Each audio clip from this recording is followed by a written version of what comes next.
Hi there, my name is Emma Drake and I'm applying for the riding of Cardigan, Prince Edward Island for the Daughters of the Vote happening in 2019.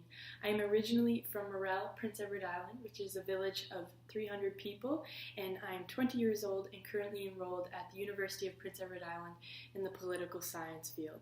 So why am I applying for this? So throughout my life, I've been blessed with the opportunity to have many women in my life who were strong advocates for women in leadership.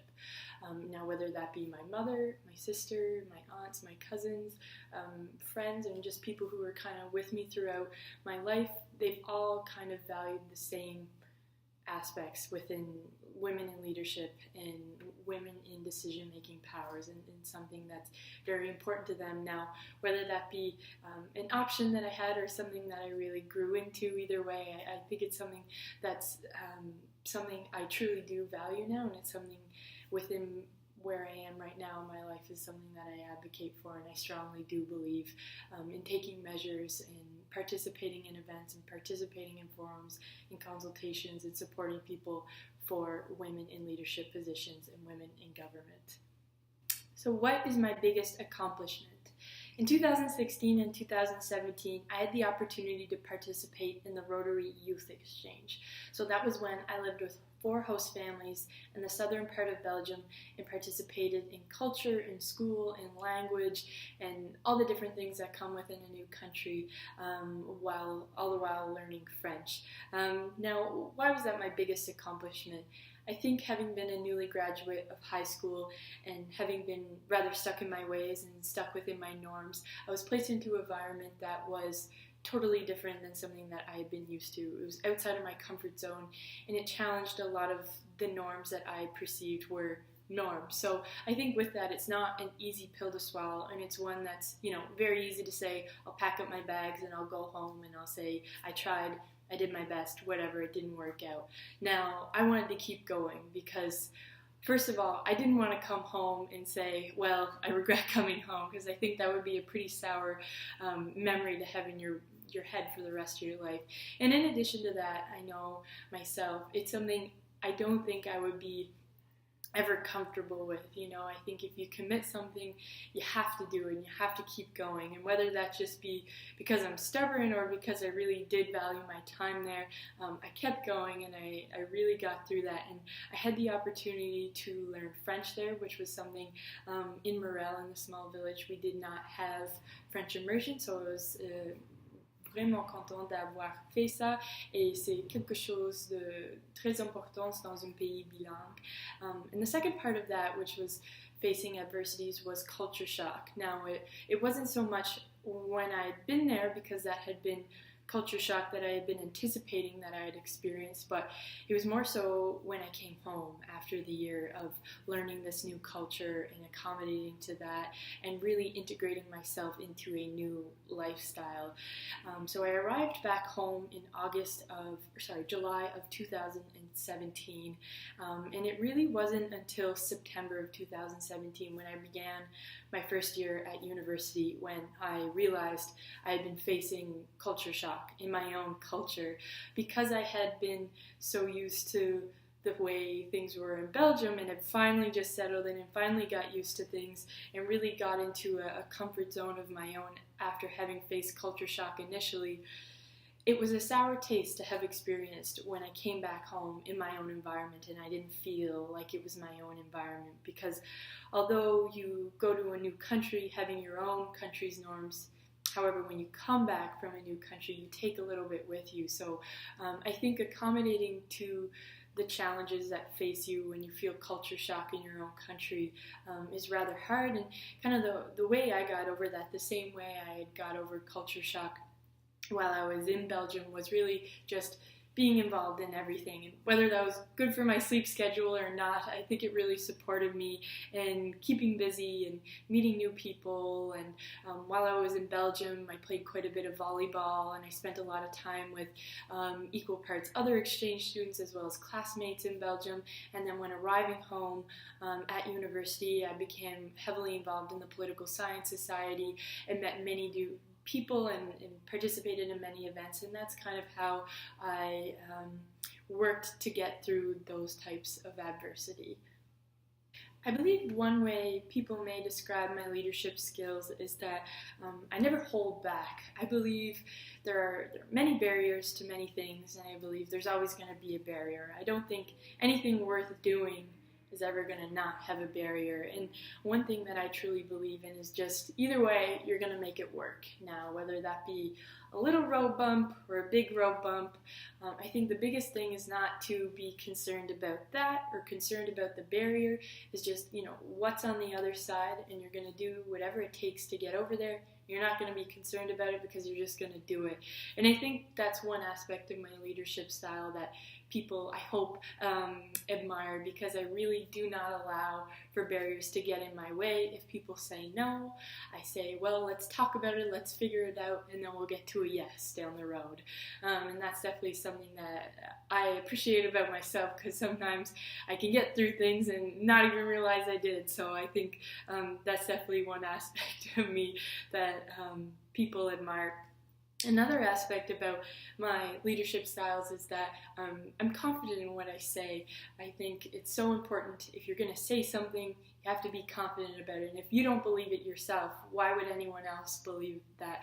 So I believe in my leadership styles. I love being genuine, and I love feeling confident in what I'm saying, and I want other people to not only believe in what I'm saying, but be excited about that, because I think as a leader, that is ultimately, your goal, to make other people excited about the things that you're going to work on together. And I think the number one thing that I like to hold within a leadership position is positivity, because like I had mentioned before, there are many barriers, and there's always going to be barriers, but I think with that, you always have to remain calm, but the biggest thing is remain positive. There's always going to be that barrier, but you have to say, we're going to get to the other side, we're going to make it work. Doesn't matter how we're going to do it, but we're going to do it, and we're not going to stay focused on those barriers, because we know it is better on the other side. So I think always remaining in a positive mood, I think as a leadership style, I think people always like to be around people who are positive, and I believe that's something that people admire about my leadership skills, or so I've been told before. So what does leadership mean to me? So I believe the first thing when it comes to mind with leadership is that true leaders don't need a title to be a leader or to make decisions. I believe the true leaders do that regardless. I believe people who rely on titles in order to feel as though they're a leader aren't really true leaders, because those who lead by example and those who make hard decisions are ones that make those regardless. Whether they're under one title, no titles, or many, they're going to make that decision and lead others regardless. I think one of the biggest aspects with leadership is, first and foremost, confidence in what you're saying, and people trusting you. As a leader, you need to be trusted by the people that you're trying to support and you're trying to work with. But as well, I believe it's making hard decisions and making challenging decisions when others can't, and when many others might not be able to. I think it's being not only brave, but as well strategic and understanding. I can make these hard decisions, I'm confident about it, and I'm going to make the people around me confident and trust me in that, because although they are hard decisions, I'm willing to make that, because in the role of a leader, that is your role, and you have to make those decisions for the people that you're trying to support. And the final aspect of leadership that I definitely think is integral and that means to me is being excited. I think in order to be a leader, first and foremost, you need to be excited about what you're doing, about what you're talking about what you are advocating for. Now, the other part to that is you need to make the people that you represent excited about what you do, because if you don't have them interested, if you don't have them excited, then they're never going to see the value in what you're doing, and it needs to be both parts. You need to be excited, the people that you're representing need to be excited, and that way it truly is a partnership between the two groups. So the number one issue that I truly and genuinely care about is education. I believe education, whether you are in Canada or Mauritius, Australia, or China, is the key to anything you want to do, you want your community to do, or you want your country to do. Education is proven that it is the key out of any socioeconomic cycle. I think education provides development, whether that's you as an individual or to your community. It leads to anything that you want to do in life. I think, as a government and as a country, education needs to be the #1 value, because as generations move on and you continue to have graduates of high school and graduates of post-secondary education, if they've been consistently exposed to the same types of material, the same types of solutions, you're consistently going to have the same types of solutions to the same problems that you've had. But if you invest into education and you show the people the value in that, and you are consistently having a modern take on that, you're going to have new, innovative, and modern solutions to these comprehensive issues, and will be able to approach them from a very educated and well-knowledged approach. And whether you are in rural PEI or in urban Toronto, education has to be the #1 value. The way I would approach education from a government perspective is that anything that you do, regardless if you do it or not, has to be valued by the community or the group that you're doing it for. So I think in terms of investing in education and doing things differently, you have to have the community value that first and have that as a desire, have that as a demand. Otherwise, if you do it, it's not going to be much use because people don't really care. But I think first and foremost, you need to make your population interested in that and value education and see what it can do to their children and the next generations and their community and how it can develop that. And I think by doing that, after you have your community see the value in that, it would be most definitely investing in identifying new ways of having education and new ways of providing information and solutions and recommendations and taking a completely new approach. I feel as though Canada in the public school system has most definitely come a long way as a developing country, as we are very young. However, I believe we need to be at the forefront of public education and investing in new and modern takes on things as we continue to have innovative solutions and for a better community tomorrow. The #2 issue that I would try and approach as a government would be immigration. I believe as a country that is highly diverse and highly multicultural, there are many benefits to that, and as a nation we need to value that. However, with that, as a government, it's very challenging not to overstep your position when approaching new cultures and new peoples from different countries.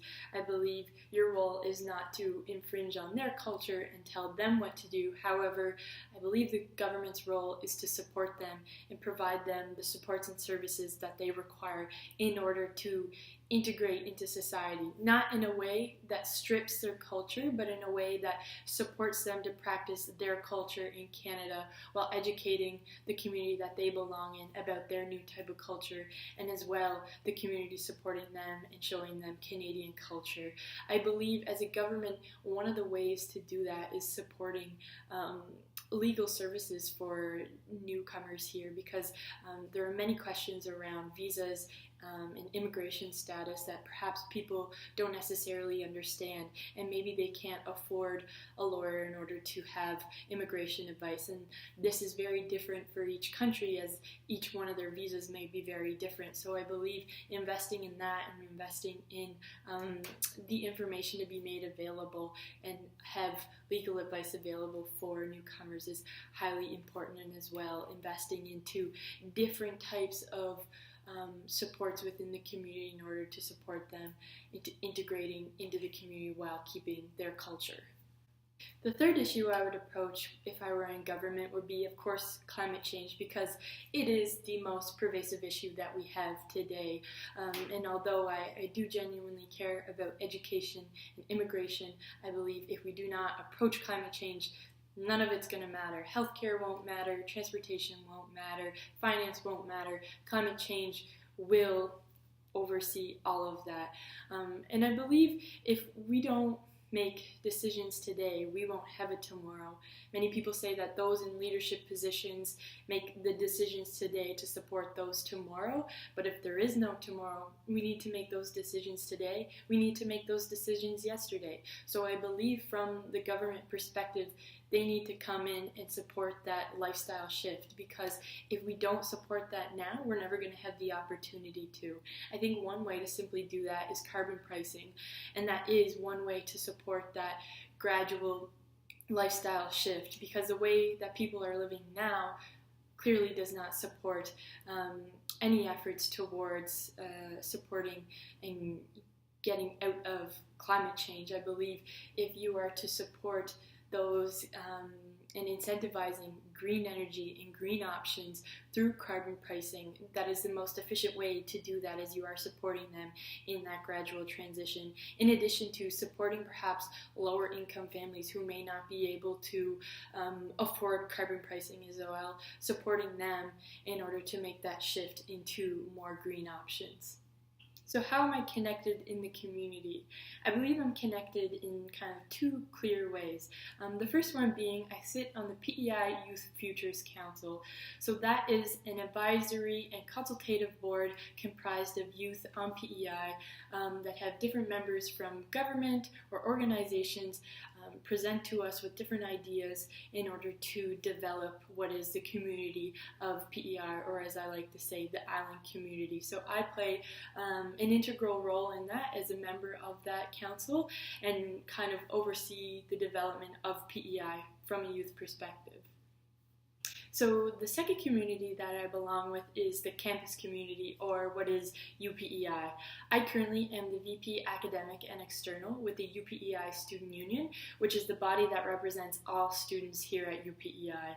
So in that role, I have kind of two main parts. One part being the academic, being integral into voicing students' concerns and demands at the academic level, whether that be in curriculum, prerequisites, classes, anything pertaining to academics at the Senate level as well. And then the second part, on the external side, I am the main representative of the UPEI Student Union to the three main levels of government: municipal, provincial, and federal. So I advocate on all matters post-secondary education to those three levels, wherever that jurisdiction lies. Now, whether that be affordable housing, mental health funding, sexual violence prevention, experiential learning, all of the different levels that those fall under, I'm the main advocate there. So I currently and consistently represent all students of my community, which is UPEI, at those three main levels.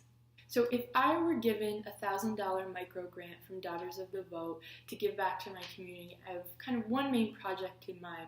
Currently at the UPEI Student Union, I've accommodated an idea from the University of Alberta Students' Union, and that program was called STRIDE, which is a program that's dedicated at encouraging women and girls to be involved at the student union level of government, because although there is municipal, provincial, and federal, there's also student government and student politics, which is equal part that we need to encourage more women to be involved in. So here at UPEI, I've accommodated that program to UPEI's campus by supporting not only women as one of the many underrepresented groups in government and in student government, but as well for LGBTQ plus communities and as well international students, as here at UPEI we have a 26% international student population.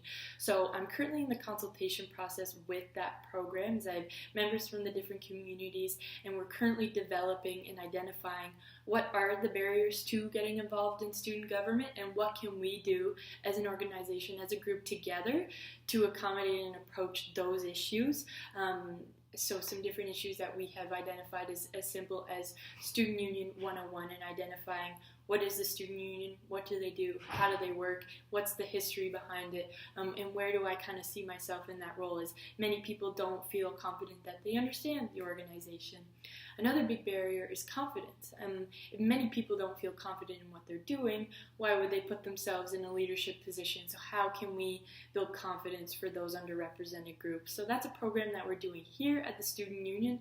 However, from a community perspective, I would love to give back to equal parts my community of Morel and Charlottetown, as those are two places that have really provided me with the tools to be the person that I really am today, and kind of in the leadership role that I am today. So I would love to accommodate that to equal parts elementary school and as well at the high school level, and have students participate in a program that would really identify underrepresented groups in leadership. Now, whether that be women, non-binary folk, etc., I would love to create that same program and identify those barriers with those students at both the elementary and high school level, and kind of create a program that provides them the supports in order to put them in leadership roles and feel as though they can be a part of that leadership role and play a big part in that.